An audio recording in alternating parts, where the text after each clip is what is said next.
সাকিবকে অবশ্যই সবসময় মিস করি। আমরা চাই যে সাকিব আরো কয়েক বছর খেলুক বাংলাদেশের হয়ে, বাংলাদেশে যাচ্ছে গায়ে দিয়ে। তো আমাদের মিরাজের ক্যাপ্টেন্সি খুব বাজে হচ্ছে। সাকিবকে অবশ্যই সবসময় মিস করি।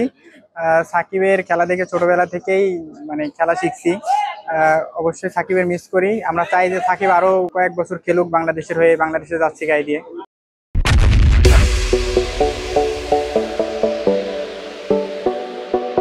অনেক ভালো লাগছে, বাংলাদেশের খেলা দেখতে এসেছি, আশা নিয়ে এসেছি বাংলাদেশ জিতবে।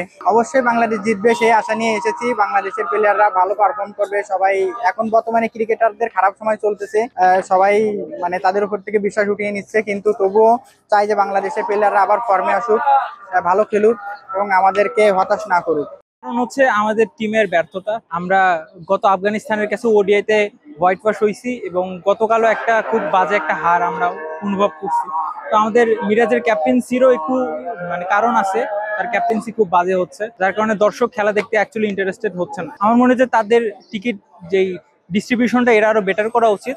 শুধু অনলাইনেও বা বাহিরেও এখানে তাদের আলাদা একটা অফিসিয়াল স্টল দেওয়া উচিত, যেখান থেকে আমরা টিকিট ক্রয় করতে পারবো।